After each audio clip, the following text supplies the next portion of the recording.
성선설이 맞냐 아니면 성악설이 맞냐의 문제는 지금도 논란이 계속되고 있습니다. 그런데 태어난 이후, 그러니까 살아가면서 인간은 선하냐 악하냐의 문제에 있어서는 대부분 의견이 일치합니다. 그것은 모든 인간은 선과 악이 공존한다는 것입니다. 다만 선한 성향이 더 도드라진 사람이 있거나 아니면 악한 성향이 더 도드라진 사람이 있거나 아니면 선과 악이 비슷하게 공존하거나 할 뿐입니다. 그리고 사실 선과 악의 기준을 명확하게 나누기도 힘든 게 현실입니다. 어떤 상황에서는 선한 행동이 어떤 상황에서는 악한 행동이 될 수 있습니다. 또한 사람의 성향도 계속 변하고 환경도 계속 변합니다. 그래서 동일한 사람이어도 환경이 안정되고 편할 때에는 선한 행동을 하지만 환경이 열악하고 힘들어질 때에는 악한 행동을 하기도 합니다. 그런데 우리는 어릴 때 선과 악에 대한 명확한 구분을 해야 한다고 교육을 받습니다. 어른들 말 잘 듣고 거짓말하지 않고 남의 것을 훔치지 않고 등등 끊임없이 선한 행동에 대한 항목을 리스트업 해 나갑니다. 그러다가 시간이 지날수록 어릴 때 배운 것이 무조건 맞는 것은 아니라는 것을 알게 되면서 가치관의 혼란이 생기게 됩니다. 어른들도 거짓말을 하고 부모님들이나 선생님들도 경우에 따라서는 옳지 않은 행동들을 하며 우리나라를 대표하는 정치인들이라는 사람들도 말과 행동이 다를 때가 많습니다.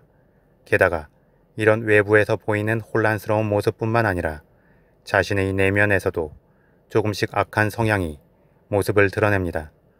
어릴 때 절대 해서는 안 된다고 교육받은 것들이 서서히 겉으로 드러나기 시작하는 것입니다.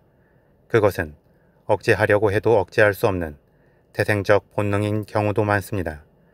이럴 때 우리는 롤모델을 찾게 됩니다. 그 롤모델을 통해서 자신의 혼란스러운 가치관이 어쩌면 당연한 것이고 선과 악을 넘어서는 어떤 다른 선택의 길이 있을 수도 있다는 희망을 갖게 됩니다. 헤르만 헤세의 데미안이라는 책은 바로 선과 악에 대한 의문과 혼란이 솟아나기 시작하는 사람들을 위한 책입니다. 이 책을 통하여 우리는 나를 알고 진정한 나를 찾아가는 길을 조금은 발견할 수 있습니다. 이 책의 내용은 다음과 같습니다. 싱클레어는 평범한 기독교 가정에서 부모님의 따뜻한 사랑을 받고 성장하고 있던 소년이었습니다. 그런데 서서히 자신의 평범한 가정의 모습이 세상의 전부는 아니라는 생각이 들기 시작합니다.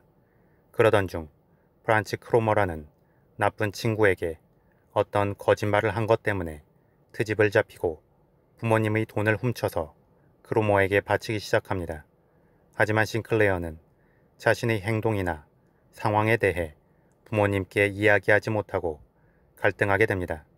선한 교육을 받아온 싱클레어 입장에서 악한 행동을 하고 있는 지금의 모습은 싱클레어에게 두려움을 주고 가치관의 혼란을 불러일으킵니다. 그러던 중 싱클레어의 학교에 데미안이라는 친구가 전학을 옵니다. 데미안은 신비로운 분위기를 풍기는 무언가 성숙한 친구였습니다. 싱클레어는 데미안을 통해서 크로머라는 나쁜 친구의 횡포로부터 벗어날 수 있었습니다.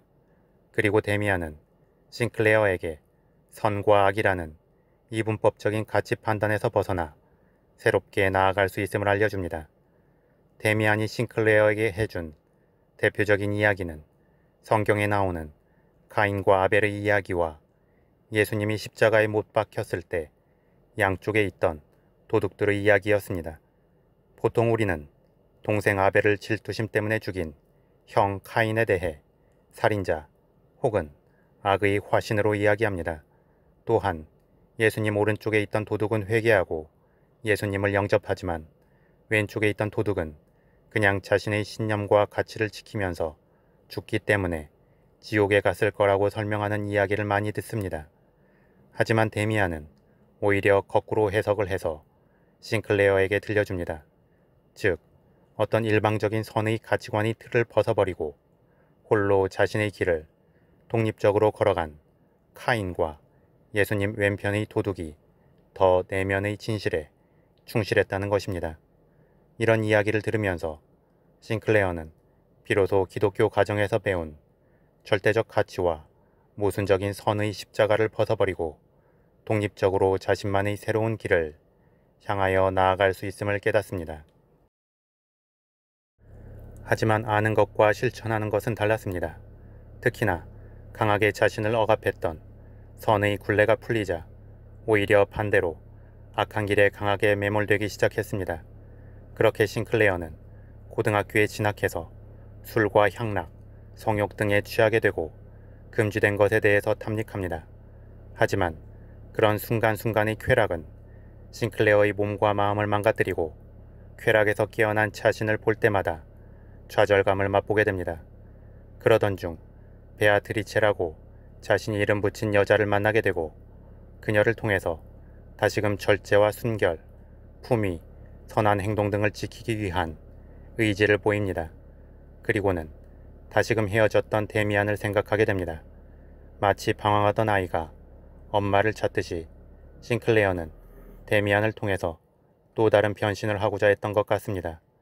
싱클레어는 데미안에게 알을 뚫고 날아오르는 매의 그림을 보내는데 데미안은 이에 대해 이 책의 핵심이 되는 답장을 써보냅니다. 그것은 새는 알을 뚫고 나오기 위해 싸운다. 알은 세계다. 태어나려는 자는 하나의 세계를 깨뜨려야 한다.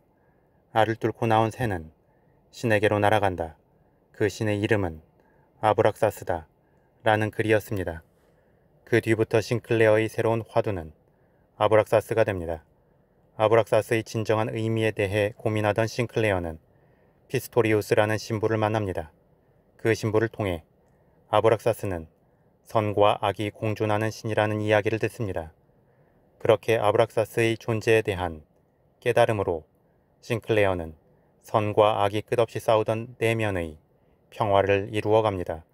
그리고 드디어 어떤 자아의 성장을 이루고 자신의 꿈과 생각, 그리고 본능적 감정 등에 대해서 긍정하고 신뢰할 수 있게 됩니다. 하지만 싱클레어의 내면적 눈을 뜨게 한 피스토리우스 신부는 신선한 그의 가르침과 달리 너무도 현실적인 사람이었습니다. 즉, 어떤 제도적 틀을 온전히 벗어나지 못하고 결국은 현실에 순응하는 인물이었던 것입니다. 이런 신부의 실체에 실망한 싱클레어는 그를 비판한 후 연락을 끊습니다. 하지만 그는 이 경험을 통해 아브락사스의 진정한 성취는 자기 자신에게로 가서 자신의 운명을 찾는 것, 그 운명을 자신 속에서 온전히 살아내는 것, 스스로 새로운 것을 만들어내고자 실천하는 것, 그리고 이를 위해 감당해야 할 고독의 깊이가 절대적이라는 것 등을 깨닫게 됩니다.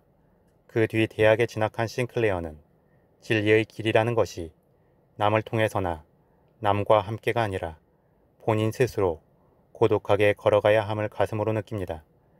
대학에 진학한 뒤 싱클레어는 우연한 기회에 다시 데미안을 만나게 됩니다.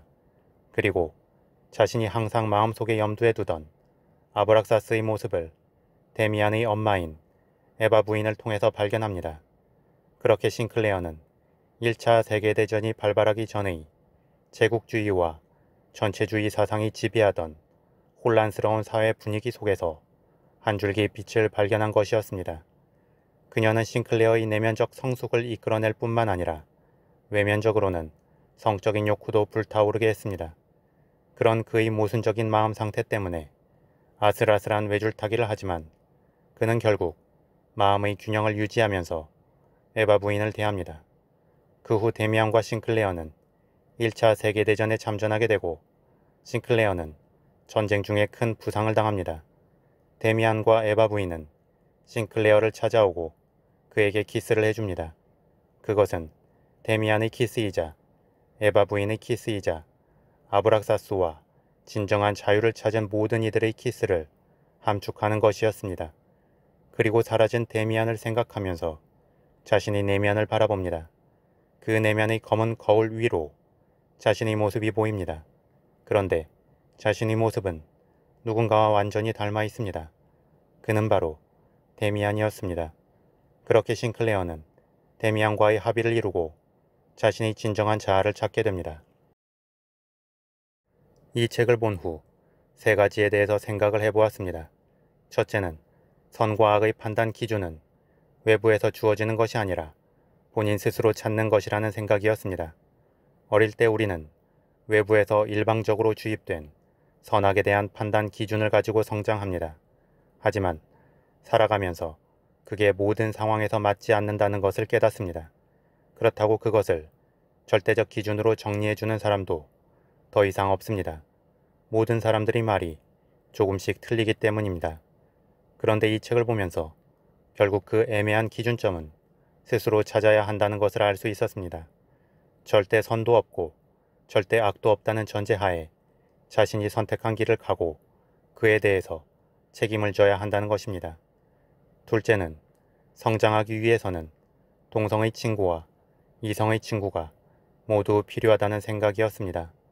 데미안과 같은 동성의 친구는 동일한 선상에서의 롤모델이 되어줍니다. 반면 베아트리체나 에바 부인과 같은 친구는 우리의 육체적 본능을 깨우쳐주고 그것을 이성적 가치관과 공존하면서 균형점을 잡을 수 있도록 해줍니다. 보통 사춘기를 지날 때 성적인 욕망은 부끄럽고 나쁜 것이라는 암묵적인 생각 때문에 괴로워합니다. 그러다가 무작정 욕망이 이끄는 대로 행동해서 사고를 치거나 아니면 무작정 욕망을 억제해서 내면적 갈등을 일으킵니다. 우리는 그렇게 몸에서 솟구치는 욕망을 다뤄본 경험이 없기 때문에 적절히 우리를 이끌어줄 친구가 반드시 필요한 것입니다. 셋째는 명확하지 않다면 일단 행동하고 움직여야 한다는 생각이었습니다. 싱클레어는 데미안을 통해서 어떤 새로운 자신만의 세계가 있을 것이라는 막연한 생각을 갖게 됩니다. 하지만 역시나 자신이 걸어본 길이 아니기 때문에 흐릿하기만 합니다. 그래서 고등학교 때 방랑의 시간을 경험합니다. 그리고는 드디어 뭐가 옳고 그른지에 대한 자신만의 판단 능력이 생깁니다. 그러면서 자신에게 필요한 사람들이 보이고 그러한 사람들을 통해서 더 큰 성장을 이루어냅니다. 이처럼 우리는 경험이 필요합니다. 경험은 실패와 좌절감을 주기도 하지만 그것을 느껴보지 못하면 진짜 소중한 것을 알 수 없기도 합니다.